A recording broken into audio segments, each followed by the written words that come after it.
Hold on one second, y'all. Hold on one second, y'all. I've been meaning to show y'all this for a minute, but I'm about to show you now. Come here, buddy. Come here, buddy. I've been meaning to show y'all this for like a minute. I just never really got around to it. I don't know if I told y'all, but I got a little kitty. Look at my little kitty. His name's Hiroyui. Mm-hmm. Isn't that right, buddy? You want to say hi to everyone? You want to say hi to everyone? No? You want to say hi to anybody? Okay. That's fine, that's fine. You can go back out there. Give me one more second just to drop him back out there. Come on, buddy. Come on, buddy. Okay. Go play. Go play. So, y'all, did you have a good Christmas? Did you have a good whatever it is you celebrate? How'd it go? Let me know down below in the comments or whatever. During I'm gonna call this the Westbrook season, where we're just going out there and having fun and accepting the consequences. I legitimately hope y'all had a good holiday season. No DJ holiday. That's neither here nor there. We are here to discuss last night's game against the Pistons, our little baseball subway series, if you will. And I want to get on here and say, oh my God, it's Russell Crowe, but it's like it doesn't meet the qualifications of Russell Crowe, so it's like it doesn't exactly justify it. But we're like beating up the worst team in the league, so it's like either way you slice it, it's pure Russell Crowe, but that's not either there. I don't know what y'all want me to get on here and say that wouldn't constitute as slander, because it is very difficult for me at this point, especially when it's a situation where like I know I'm right and it's like I end up saying the same thing. Like there's always like this weird like lull mid-season in a video where it's like I'm so aggressively right about something and I'm just saying it over and over again, and that's the point where we're at right now. They went out there and they basically just played with their food for like 48 minutes. And I don't find that entertaining. I'm sorry. Like, it's the Pistons. They are trash. They just now have the streak of like the worst team in NBA history. Like they've lost so many games in a row that they are statistically one of, if not the worst team in NBA history.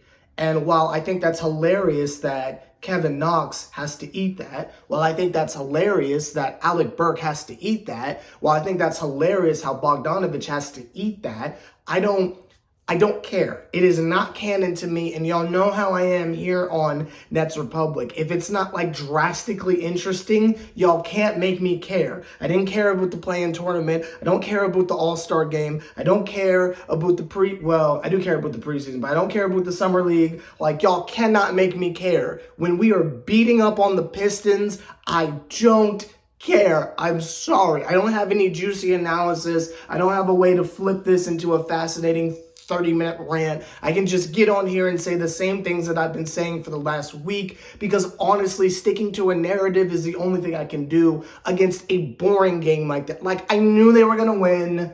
Like, I turned the game on. I was watching it on tape delay, if you will, or whatever, because it's the day after Christmas. And if I can quote my fiance, Christmas doesn't really start until after Christmas. You know what I mean? Because you get your stuff and you're trying to get in your bag. Like, look at this. Like, I got a burrito blanket. Like, you know what I mean? Like, I'm trying to get to the stuff. Hold on, y'all. I got this year's version. Every time Ronald Acuna hits a home run, he does the Trey Young, you know what I mean? Like, I'm trying to get to it. So it's like, to interrupt all the fun and games, to watch the Nets play with their food for 48 minutes, it's like, bruv, like, what are we doing here? But it's not either there. So the only thing I'll really harp on is the fact that, number one, Cam Thomas is probably going to be an all-star at this point. I mean, like, I don't think we need to be surprised when we get those voting return backs, if you will. Cam Thomas is probably going to be an all-star. Claxton is so good at this point. It is becoming, it's almost becoming like self-parody. And I don't know if I use that correctly, but it's becoming legitimately hilarious. Like Claxton can literally like get a steal, run down the court himself, do a little spin move into a hook shot. Like he's this close to being Giannis, and we're not talking about it enough. Like, get that handle a little bit better, and he's literally Giannis. And we're not having that conversation enough. Like, we got Giannis and Middleton right here, and nobody wants to have that conversation. We're so busy focused on Mikal and the twins. Y'all are missing the main storyline of the season. We have Giannis and Middleton right here. We have Shaq and Kobe right here. And y'all are missing the show. Y'all are so focused on all these silly other narratives that y'all are missing literal greatness before our very eyes. They're right here. They're right here developing in front of us, and y'all are missing it. The only thing I'll really rant and rave on, and I will give Cam Johnson credit for hitting consecutive shots. Can't make a layup, but hitting consecutive shots. And shout out to Mikal for continuing his streak of games that we're supposed to care about, but we don't. But that's not neither there. He can't make a layup either. I don't know if it's like a twin thing, I don't know, but neither of them can make layups, but that's not neither there. But the only thing I will say is I really think, really think, and Iron Eagle was trying to get in a really, really nasty narrative bag that I am continuing to just ignore and rebuke in the name of Satan. Like, that is disgusting. I don't like where he's trying to take this stuff. And you saw whoever the other dude was on commentary jumped in and said, no, it's not Cam Thomas who should be coming off the bench. You've got the wrong Cam. What that man was trying to say was clearly this second unit plus Cam Thomas should be the starting lineup. That's where the energy comes from. That's where the defense comes from. That's where the hustle and intensity and loyalty and John Cena and bam, bam, bam, bam, bam. That's where all that comes from. And Iron Eagle was trying to say, well, yeah, maybe this is foreshadowing things to come. Maybe Cam Thomas should be coming off the bench. And the other dude was like, that's not what I said at all. Like, don't you put me in that camp. Like maybe that's you, but that's not what I said. And I was just happy that somebody stood up for Cam. My God. Yes, that is the solution to our problem right now. We get off to these slow starts where literal basement bottom feeders are whipping our tails in the first quarter, and we have to battle our way back and make it semi-competitive, is because if you just put the lineup that cares out there, if you put the lineup that has the results out there, then we'll probably be blowing people out, and then we can go to garbage time. We can go to garbage time at the end of games. So the solution for the fourth video in the row, start Dennis Smith Jr., let Mr. Dinwiddie come off the bench. It's okay. He's awesome. I'm not slandering him, but just let him come off the bench. It's okay. Just try it. Just try it. Dennis Smith Jr., there's your playmaking right there. And your defense. So Dennis Smith Jr., Cam Thomas, Royce O'Neal, Finney Smith, and Claxton. And I'm not saying bench Claxton because I think that's insane. I know Royce O'Neal, sorry, not Royce O'Neal. I know Mr. Day'Ron Sharpe is playing incredible, but Claxton should be starting. We're not going to do that, but that's not even there. So you let that lineup start. I guarantee you games get off to a better start. And I don't think that is that insane. Like, unless we're like protecting Mikal's starting minute streak now too? Like, is there like a secondary streak that we're watching out for? Like, you can still let him play, but I mean, it's just like at some point, if we are continuously getting out to slow starts, I feel like the only solution here is to just let that bench lineup plus Claxton and Cam Thomas start the game. What is the harm in it? Jacques Vaughn keeps threatening that he's going to do it, and then do it. You know what I mean? And then do it. You know what the vibes are. You know what you got to do. If you know Royce O'Neal is shooting from half court at this point, like, let him start. If you know Finney is going to hit the quote unquote, and this is quoting the Nets, hitting the dagger, if he can hit a shot now, if he's locking people down, let him start. We already know Claxton's a god. We already know Cam Thomas is a god. Like, and what more does Dennis Smith Jr. have to do to prove his worth around here? I mean, Buddy can't hit a shot to save his life outside of a couple jumpers. I've seen him get blocked on more layups than... I'm not going to slander him because I mess with Dennis Smith Jr. And I don't want y'all to think I'm slandering him because I love Dennis Smith Jr. Y'all know I was doing cartwheels when we got him. That's Westbrook at home for me. Like, that's all I ever wanted. Like, I like Dennis Smith Jr. Y'all have me severely confused if you think I am slandering Dennis Smith Jr. I loved it. And he knows, ask that man. Ask that man. He knows I love him. Me and him go way back. Two OG Lil Wayne fans like that. Like, we go way back. I mess with Dennis Smith Jr. You feels me?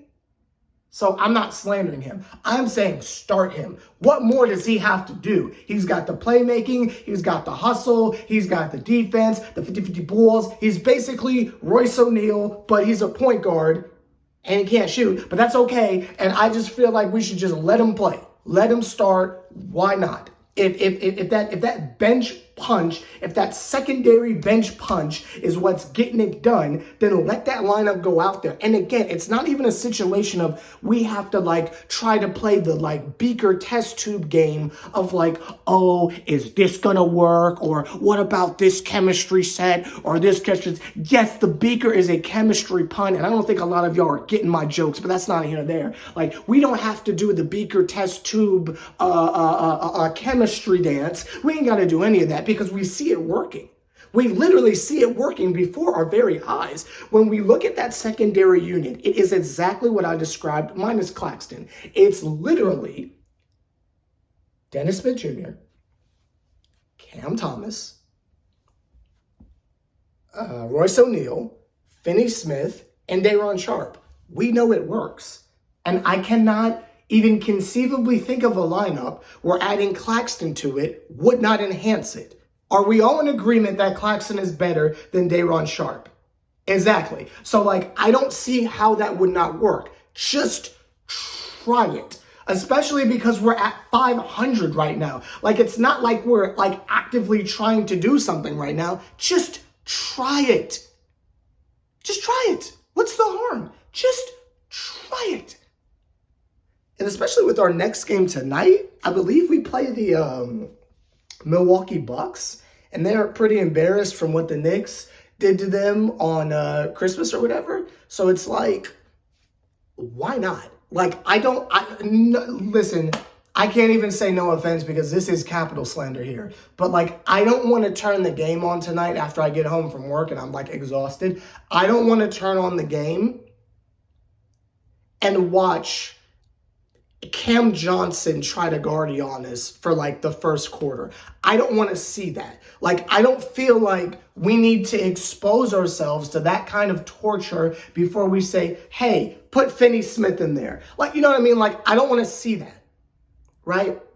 I don't want to see Chris Middleton cook Mikal for like the first 12 minutes because he's tired. Just put Royce O'Neal out there and call it a day. Like, I don't want to see that. Okay? I don't want to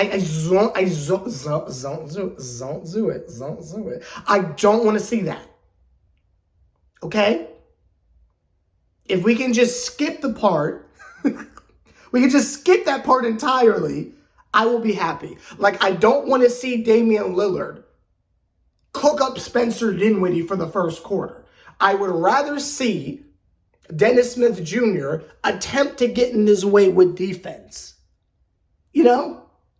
Like, let's just skip the part where we get clapped and get off to a good start. Then Bobby Portis comes in and Day'Ron Sharpe does his business. Let's skip to that part. In my opinion, that's the best song off of Kelly Clarkson's album that dropped this year. Can we skip this part? Please, can we just skip it? We know what we need to do. Let's not wait until the second quarter and say, oh, this lineup's getting it done. I wonder why. Can we just skip it and just start out with that? Please. Because I swear to God, if I'm hiding in the bathroom, taking my 15-minute break at work, and I go on Twitter, and I see the starting lineup is the same thing it has always been, and we're sitting there saying, ooh, where the Twins could just switch off on Brook Lopez, they'll be fine. I am going to be sick. Again. But let me know your thoughts down below. I don't know how it is I flipped this into a video longer than 5 minutes, but I did. You're welcome. And I'll see y'all probably tomorrow morning, because there's just no way I'm gonna watch an entire game, be done at like 1 a.m, have to go to work tomorrow. You know what I mean? It's just not gonna happen like that. So I'll probably see you tomorrow for the game. But anyway,